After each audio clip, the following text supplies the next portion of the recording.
So this is my presentation regarding culturally responsive support in Clark County School District. So culturally responsive instruction methods and behavior support practices that are currently used in Clark County School District. We hold high expectations for all students, foster inclusive school environments which reflect an appreciation of the families, community, nation, and the world, and we incorporate instructional practices and materials which demonstrate an understanding of cultural learning styles and present various cultural groups in ways that are accurate, comprehensive, respectful, meaningful, and engaging. We also bridge supportive educational relationships of various cultural groups within the school, home, and community through like involvement opportunities, stuff like that. And we also have a program through University of Las Vegas. It's a college within the town of Las Vegas. It's called Opening Pathways Project, and its goal is to recruit students of color to college into teaching as a profession to sort of encourage there to be more diverse teachers, to reduce the shortages of teachers in Southern Nevada, diversify the teacher workforce in Southern Nevada, and improve the quality of teacher preparation and teaching. All CCSD campuses offer content-based English language instruction as well to help English language learners and to provide before and after school programs to support language. Here is a behavior incident flowchart regarding behavior support practices used in CCSD. So you'll see that first box is green. It's the minor, which means, and then it can process to major, urgent. So that's just like the structure of it. The first one is minor behavior incidents are staff managed infractions that violate school or classroom rules, policies, or procedures. The second one is minor to major. So that just means that it's like a little bit not as minor as the first one, but it's headed towards the major direction. It involves behavior incidents from this category are repeated minor office managed infractions that violate school or classroom rules, policies, or procedures requiring administrative attention. The third one is red, which is major behavior issues. So major behavior incidents are office managed behaviors infractions that violate CCSD policy or regulation, impact student or staff safety, and are subject to law enforcement involvement and or cause damage to property required administrative attention. And the last one is urgent. So it means urgent behavior incidents are administrative managed infractions identified as either mandatory, expellable offenses, and sexual assault requiring administrative attention. So it just sort of means that this is the structure, and there's a more in-depth thing, but I just wanted to show you guys that this is our flow chart, sort of just like determine where the behavior falls. So seeking out students. So who is responsible for seeking out students who would benefit from previous methods or practices that I mentioned earlier? So teachers are to support and uphold behavior and instructional methods because they're with the kids, they're interacting with them a lot. Teachers are to be aware of the previous practices and methods earlier so that we can direct people to those resources. We also have a school organizational team, the SOT. They provide meetings to inform teachers and parents of opportunities and support, and it also provides opportunities for parents to understand the academic topics and provide trainings to to parents to improve student achievement. So it's sort of an organizational team that meets with parents to allow them to have more support outside of the classroom. We also have communities and school liaison, and all positions provide assistance to students and parents with resources and support. We have a part-time social worker. Their job is to encourage involvement in Head Start, Title I Hope, Boys Town, Three Squares, stuff like that. And they also support students and parents when referred for behavior or social emotional issues. We also have a student success advocate, and they translate during meetings between English language learners and others. So they're the ones that are during parent-teacher conferences, during special meetings, or if families need extra support, they provide resources for language support. Level of impact. So the faculty involved in everything going on in CCSD are the principal and vice principal. Faculty is involved with the school organizational team and the communities and school liaison. They're involved in the meetings, or they are updated on policies, changes, and meeting details if they're not able to go to the meetings.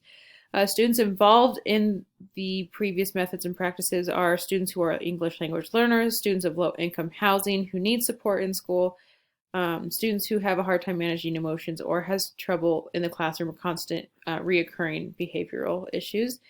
Students or faculty that are not involved, teachers should become more aware or involved to be able to recommend resources from SOT and the communities in School of Liaison. So encouraging teachers to become more aware, more involved so that we can provide resources.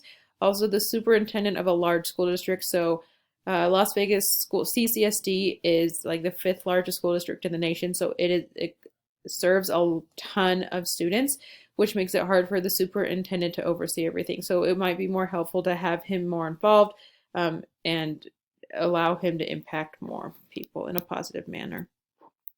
So culturally responsive methods, there are 10 that are helpful in allowing teachers and administration and stuff to be more culturally responsive. That includes pronouncing names correctly because their names are attached to their identity. So it's important to make sure to be respectful of that. To have a student-centered approach when teaching, so it allows students to learn about one another, asking questions, taking ownership. The third one is using students' background knowledge to help them learn more information. So using what they know, so learning their background, so where they came from, what stuff they've learned about their culture, and then using that to help them learn more information about other stuff and connect with different things. The fourth one is to boost vocabulary. So if you boost their vocabulary, it allows them to it's an important equity strategy because it allows them to be on the more even playing field of understanding other concepts within the classroom. Providing students with choice is important because it allows them to have confidence, independence, and interest in the topic. The next one is to build routines for the brain. So consistently asking questions that allow students to process and think critically. So building routines means asking similar questions consistently in the classroom, which will then allow students to become get to the point where they're asking the questions on their own. The next one is intentionally address visual, tactile, and auditory learners in lessons. So providing different options for kids to learn. 8 is provide students with time and opportunity to respond. So when you provide a question, it's important to make sure to provide time for the student to answer. Look into personal culture and other cultures. So look at your own culture and then learn about other cultures, ask questions, and use that information to make activities or lessons more meaningful. And also look around the classroom environment, make sure that there's posters and books and activities that include different cultures so that students can become more engaged. Behavior support practices that are helpful. There are 10. So here, the first one is cultivate a safe place for students. Unsafe environments can inhibit child's development, which can then impact their behavior or social development. The second one is create a family-like an atmosphere. So by creating a dynamic that demonstrates respect on all sides means that it can increase support, comfort, and positive behavior. The third one is behavior-specific praise. So promoting the positive behavior by acknowledging it directly at that moment allows students to then want to repeat that action and have positive behavior.